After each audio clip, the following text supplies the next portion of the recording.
Hi, everybody, and welcome. My name is Matt Reichert, and I am the Director of Outreach and Engagement at GIA Publications. Excited to be joined by Kate. Welcome, Kate. You Hi, want to Matt. introduce yourself to everybody, Kate?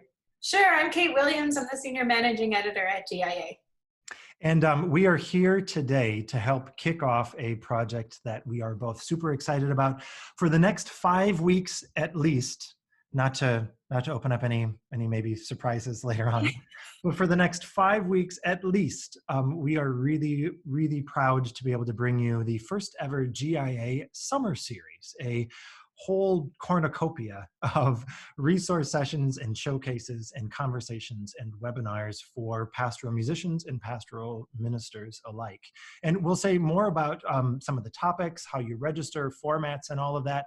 But really where this came from, Kate, was our experience with the Homecoming Sunday series that we presented a few months ago. And I think, speaking for myself, I don't know if you agree, but I mean, that conversation series really sort of exceeded all of our expectations. Yeah, it really did. My favorite part about it was getting to interact with people on a regular basis, especially because all of us being home, we get the limited interaction of whoever happens to be in our house and whoever is on our Zoom screen. But in these conversations, we had up to 500 people in the conversation at the same time, just sharing best practices and sharing their questions and answers with one another. So I felt like it helped us to really stay on the same page with one another in the midst of so much chaos. So that was really awesome. And now to think about doing a video similar to that with really excellent topics and the best presenters in the whole nation every day for 5 weeks for free. This is the summer school that I want to attend, and I can't believe that we are actually doing this. I'm so excited. And truly, I mean, I know we joke about this, but we both have just really wonderful jobs, but the fact that we get to just be in all these conversations is exciting. Yeah. I mean, it's wonderful to have a front row seat to all of this. So what we're doing with this, I mean, if we can sort of jump in to describe the scope of what we're doing is, I mean, GIA and World Library, now a part of the GIA family, we sponsor a lot of conferences and events, all of which, are going virtual, of course, this year. And so just in this month alone, we're sponsoring lots of workshops and events for NPM, for Hymn Society, the Liturgical Music Institute, the One Call Institute. We have so many organizations that are bringing virtual content to their members. Some are for free, some are not for free. And really what we're doing with the summer series is we're adding this additional layer saying, what are the sessions we would love to host? What are the sessions we can add to the conversations that are there? What are either the gaps we're filling in or the people we know that we can also bring to the table here and add another layer to this matrix of professional development opportunities that are available to the church in this month of July and beyond. So what we're doing with this is we're hoping that people will find a way to supplement the things you're interacting with if you're attending one of these virtual experiences that I just mentioned, or if you're unable to attend one of these virtual experiences. We're hoping that we can bring a shot of professional development and timely professional development to your summer. And again, as you mentioned, for free. Yeah. Do you want to should we jump in with some of the topics and some of the guests that we're going to have? Should we start to unfold some of these here a little bit? Absolutely. I mean, I gave some spoiler alerts on my Facebook page over the weekend, but really did not even begin to scratch the surface of what we're going to be offering over the next few weeks. But I wanted to back up just a step here to say that, a lot of what kind of guided our decision making as we thought about the topics and the presenters that were going to be most important now is trying to stay in step with this nation and this church that is really bubbling over with so much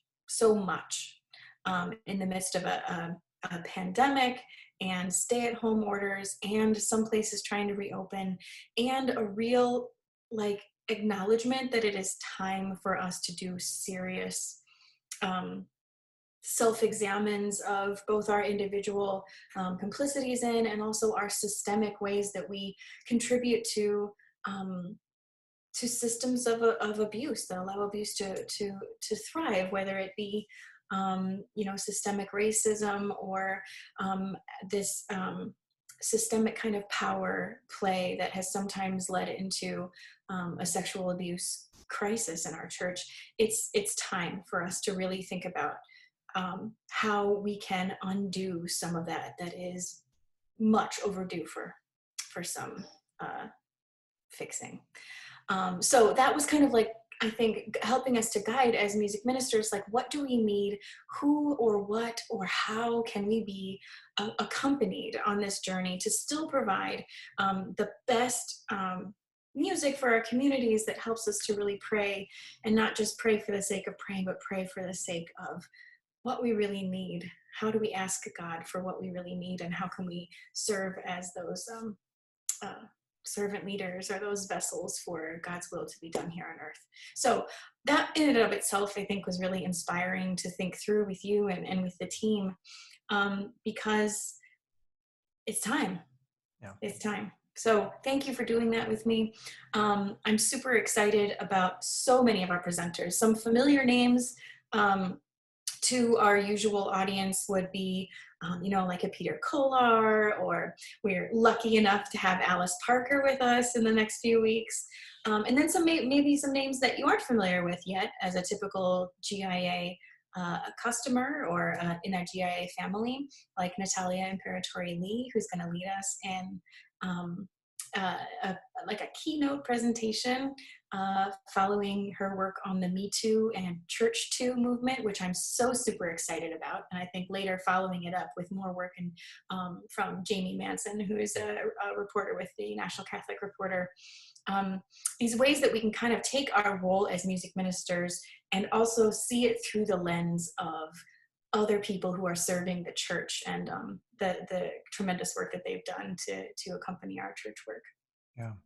Yeah, no, that's exactly right. I mean, I think the phrase relevancy, or the term relevancy, is it's not quite right here for what we're looking at. It always seems a little incomplete, but for lack of a better word, the relevancy of all the topics, the timeliness of these topics is really important. And in addition to the ones that you mentioned, I mean, we'll be joined by Bishop Mark Seitz talking about risk and the gospel. How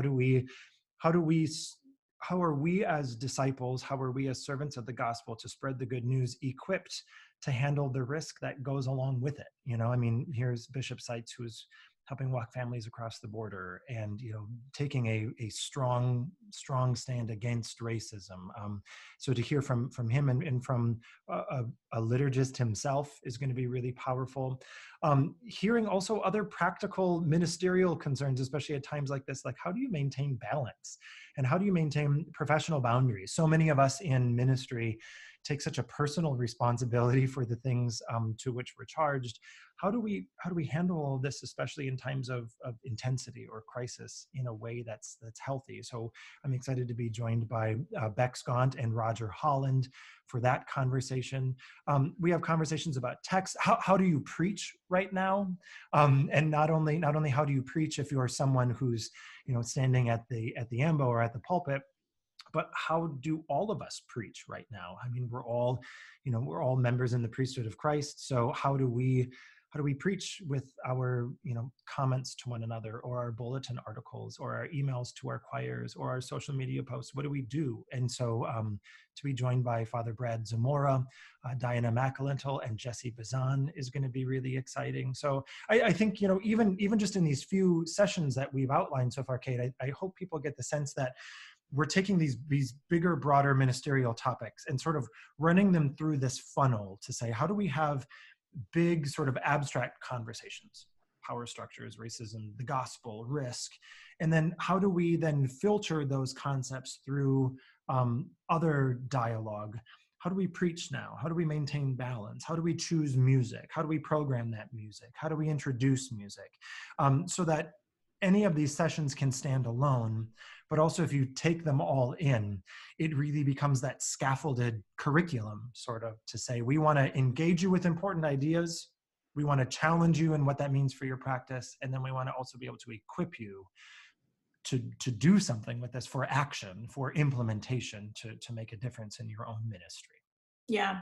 For me, one of the things that helps me too in being, the best I can be as a minister is a validation that there's lots of things that as ministers we're going to have to hold in tension with one another. So for instance, you mentioned the conversation on boundaries and balance.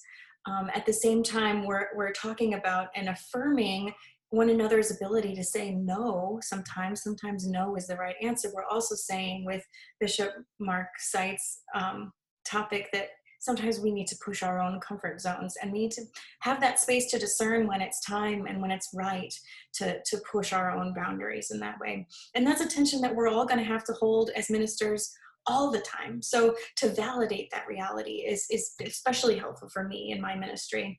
And then I'm grateful again that my spiritual director will be back to join us in a conversation about what is our spirituality doing, or what does it mean for us to be spiritual beings in this season of so many uncomfortable truths. I'm looking forward to that. Yeah. No, I think that's exactly right. And when we did Homecoming Sunday, that series, we had, again, so many wonderful topics. And if you missed that series, you can see all of those videos and conversations either on GIA's Facebook page or GIA's YouTube channel. And they were all wonderful in their own ways. They were all helpful in their own ways, but certainly Sue's conversation and her approach to spiritual direction is the one that we by far got the most comments on. People really hungered for more from Sue. So we're really excited to bring Sue Garthwaite back for the session that you described. We're also looking at, this tension that you describe, knowing that we have limited resources. All of us do: time, energy, bandwidth. How do we understand what organizational change looks like? How do we understand what change management looks like, so that we can make the right decision for our limited resources for the greatest impact? And so we'll be joined by Jess Garceau, who actually, she's involved in ministry as one of the co-directors for the One Call Institute, one of my colleagues there, but works in corporate America for Target Corporation, is joined by Lisa Anslinger, who will be familiar to many of our listeners, who's been involved in lay ecclesial ministry and stewardship ministry for a long time.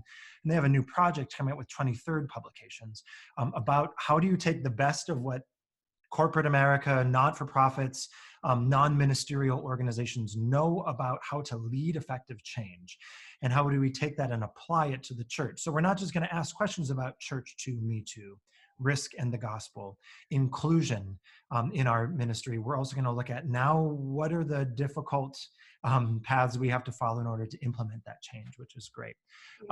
We have a conversation, many of us at GIA, long before much of the conversation that's been happening now about racism, long before COVID, via our own internal book group with the book Dear Church by Lenny Duncan, which challenges a lot of the assumptions about race and a lot of the practice that happens in mainline Christian churches. And drawn from that experience, we have a session coming up in the next couple of weeks about inclusive practice, this concept of microaggressions. What are the ways that we unintendedly send exclusive messages, not just about race, but perhaps about gender or age or socioeconomic background? So how can we be aware of our practice, and how can we be more inclusive in our rehearsals, in our programming, in our homilies, in our hospitality ministries? And so that'll be a really important topic that's coming up. We have Alice Parker, who's joining us. I just can't wait to spend time on Zoom with Alice Parker, and she'll be speaking about a topic. She has a new book of essays out, but she'll be talking about this gift of song. And Kate, I know you've been involved in helping produce that project. So I don't know if you want to share a little bit more about what that book is, or this approach Alice has to this concept of the gift of song. Yeah, I think, Alice Parker has changed so many of us in terms of the way that we think of song and of our leadership as song leaders. And so this is another book encouraged much due to the encouragement of Gabe Huck. So I'm hoping that he'll join us too. He's a little more Zoom shy than Alice Parker, believe it or not. But what I love about Alice, this is another book, a little, little like 5x5 book, if you're familiar with Melodious Accord when that first came out. It's in kind of a similar vein as that. And I think, one of the most kind of life-changing ways for me to think about music is that Alice definitely instilled in all of us is that, a song is not a song until it's off the page. So it's, one of those tensions too that we're holding as composers and as publishers, where we spend so much time with the little dots and the lines on the page, and that's important. But the song doesn't live on the page. The song lives out here with us, and that is both intention because we spend so much time on the page when we really want to bring it to life and give it breath and air, but also because in this time of quarantine, singing looks a lot different for us. So I think this book from Alice at this time is the right dose of inspiration that we need to remind each other about this gift that has been entrusted to us. And, this maybe is the watchword for this season, but to go back to this concept of tension, talking with Alice and hopefully with Gabe about the gift of song and how important song is in our lives. Of course, we're in that moment of tension right now where for many of us, we have in some ways lost or had to forego this gift of song because we can't sing, or we can't have rehearsals, or we can't have our choirs together, and we have to think about music differently. One of the other sort of keynote sessions that we will offer, and this is one for me personally, I'm just really excited to introduce to a wider audience, a very good friend of mine, Brother David Paul Lang. He's a Benedictine monk from here at St. John's Abbey in Collegeville, Minnesota. And in addition to being a professed Benedictine, David Paul is an art professor at St. John's University. And so he approaches this questions of spirituality through the lens of an artist, and a different type of artist than he himself is a musician, but a visual artist. And so in this tension of what's happening right now in the world, David Paul is going to lead us through a session saying, how can we look at the world through the lens of design theory to try to understand who God is and how God creates, in the crookedness and in the messiness and in the slowness and in the breaking and in the rupturing that happens. Those are the ways that God creates. That's the way God is present throughout nature. So what does that mean about what's happening in our lives, in our society, in our church, in our homes? So again, looking at the gifts of all these things, but also looking at the tension and the ways that God works. It'll be a fascinating presentation, and I've heard him give this presentation before, and I weep every time. So I'll make sure to hide my camera during that time if you want to see me ugly cry on this side of things. So again, we have. Well, or maybe that one we'll charge for. Everything will be free, but the ugly cry with Matt. So all of these sessions, I know we've sort of jumped around here just to give you a sense of the riches that are going to be offered in this way, again, supplementing the way that people are experiencing their own professional development, whether that's through another organization or your own, reading list or the things that you do already. Just to give you a sense of week by week. This week right now, if you're watching this, the week of July the 6th, when this video originally is coming out, is sort of our showcase week. We're going to be presenting to you several of the collections of new music or featured music from GIA, Walton, World Library. So you'll see those showcases. You'll see Carol Browning, who's one of our GIA composers, talking about some of the new pieces in her newest collection, Unknown Blessings. So this week on our Facebook page and on YouTube or through virtual conventions, you'll see those sessions being offered. Starting next week, the week of July 13th, is when we will have these conversations. And how we'll operate these conversations is we'll put out through our own social media and our email lists. So if you haven't followed us on social media or aren't on our email lists, please make sure you're there. Links to register for any of these conversations, again, they're free. If you register and join us live, you have the ability to interact with our panels, hear the information first, and get follow-up information with more details for for resources, contact information for panelists, that sort of thing. And then we'll bring these sessions also rebroadcast to Facebook and YouTube so that as many people as possible can view these. But starting next week, we'll have our session on preaching at this time. How do we talk about and how do we really deal with, handle, discuss all of the important issues that are happening in our world with our community? So that'll begin on Monday. Next week, we'll hear from Natalia Imperatori Lee, the Church to Me Too movement.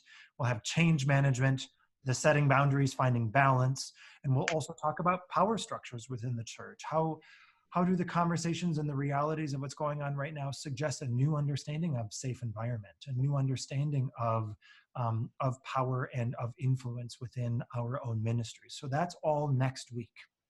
The week after, we get into this session with you, Kate, and Sue, your spiritual director, on, again, a spirituality in a season of uncomfortable truths. Again, I think that's the right way to describe it, a season of uncomfortable truths. How do we approach this through a spiritual lens? The week after, we'll also hear from Bishop Mark Seitz, Risk and the Gospel. We'll hear inclusive practices in ministry with Darnell St. Romain, and a host of other panelists. We're really excited to introduce you to some new panelists that we've been in conversation with. We'll also talk about representation in music planning, and then cultural appropriation and cultural expectation. This is a big topic right now in ministry, especially when it comes to music.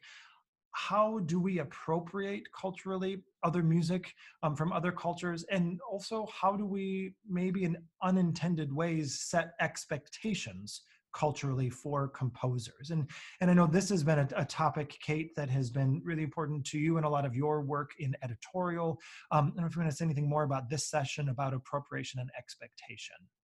Yeah, I'm so glad that we're having this conversation, and I'm so glad that we have people who are more qualified than me to talk about what's really important to keep in mind as we have this conversation. This is one of the topics that I think in our world of both composition, but also music ministry, has potential to be a little more divisive than some people might realize. And that's another tension that I think, or an uncomfortable truth that I think it's important for us to live with and live out loud as we try to, work towards a better way forward. But that certainly has been a part of the work that we've done in editorial since, increasingly so, I would say, because representation is important, and it's also really important that we not stereotype any particular group of people. I know that as a composer who also happens to be a woman, I don't like to be stereotyped. I don't like people to assume anything about the way that I should write, or how I should write, or how much I should write, solely based on the fact that I identify as a woman. And so it's an important conversation. It could get very deep. It could get very divisive. But ultimately, we're having this conversation out of the love that we have for one another, and out of the desire to truly be better brothers and sisters with one another. So I'm glad that we're having it. And not just having that conversation, but with a powerhouse panel of Peter Kolar and Roger Holland and Chris De Silva. So, yeah. It's going to be an amazing topic and an important topic, but also just an exceptional panel of composers and artists and pastoral ministers in their own right. So that'll be wonderful. So that's not next week, that's the week after. Our third week of conversations, we'll talk about understanding generational perspectives. So many times we try to reach out to members of different generations and run into barriers, either because of expectations, or it feels like we're almost speaking different languages. So we'll talk about, again, the generational perspectives that do exist. How do we understand them? How do we communicate? How do we break down some of those barriers? Again, file that under inclusive practices. That third week of our conversations, we'll also talk again with Brother David Paul, as I mentioned, messiness and godliness, understanding God through design theory. We'll have a panel discussion about texts. How do we find texts that are important and relevant, that help speak to right now, and all of these things that we're going through as a church and a community and as a world. We'll also talk about how do we take this opportunity, challenging as these times might be, maybe we can't sing in our communities, or our congregations can't sing right now. How do we take advantage of, in all the best ways possible, of these times to introduce new music, to use new resources in our community? Again, a real practical way to introduce new congregational music at a time when maybe our congregations can't be singing. We'll have our conversation with Alice Parker, and we hope Gabe Huck, about the gift of song. And then our final week, there'll be some more resources and some more practical sessions. We'll be able to feature some of the new projects that are coming out, some new music, but also new approaches to accompaniment. What should I be doing right now at this time, this summer, if I am a keyboard player? What do I do right now as I try to stay connected to my choir? What do I do right now as I try to stay connected to the families who are at home, who are experiencing worship virtually? What do I do right now as we approach a school year that may or may not be in person? All of these conversations, again, we start broad, we move to something more practical, all the way down to, again, here's what we can do to equip your ministry today. So we have this curricular structure throughout the next several weeks. As I mentioned, all of these are standalone topics. We hope you can take in as many of these sessions as possible, because I know each session will add something to the conversation and sort of snowball into this larger curriculum as time goes on. Also, we hope that, if you find these sessions useful, that you'll share these sessions with other people in your faith community, or other colleagues, in other parishes or other churches. As I said, all of these will be things that you can register for live for free. And then the archived video will be presented, perhaps later that day or the next day on YouTube, Facebook, so you can send it to other people, share that information, encourage them to watch it. And one of the other things we're going to do, Kate, that is maybe different from what we did for Homecoming Sunday, but I'm excited about, is we're offering these sessions for action, for implementation, to inform and equip your ministry. And so for each session, we'll add some introspection questions, so that if you share one of these sessions with someone else from your faith community, or your NPM chapter, or another association that you belong to, you have conversation questions that can get you started into thinking about what this might mean for your community, or what this might look like in your choir, or your home, or your ensemble. Because again, we want this to be as practical and as linked to agency and change and action as possible. So we're excited to add that feature as well. Yeah, so join us every day for the next 5 weeks. Gather around the Zoom video, get your parish staff to gather around if you're appropriately social distance and you're all wearing your masks. Otherwise, just send them the link so that you can all have a chance to talk about this later and continue the conversations in your community. Remember that they're all free. Grab a cup of coffee or whatever you like to put in your coffee mug, and join us. And I'm looking forward to seeing you all there. Thanks for going on this journey with us. Absolutely. Every week we will send out information about the sessions that are offered that week, and the sessions that are offered the following week, so that you can register. Again, if you don't follow GIA or World Library or Tuesdays with Michael or any of our other various programs or social media accounts, please do so. Facebook, Twitter, Instagram. If you're not on our email distribution list, go ahead and sign yourself up at giamusic.com so you get all of this information right to your inbox. We hope you can join us, whether it's live or after the fact. And if there are other conversations that you would love for us to host, other people you would love to hear from, please let us know. Again, we're doing this because we hope it adds something to the slate of offerings that are being put out there by so many organizations this summer. So if there's something would be helpful for your ministry, let us know, and we'll do our best to continue to partner with all of you. And in the meantime, be well, and we'll see you all in a summer series video conversation very soon. Sounds good. See y'all later.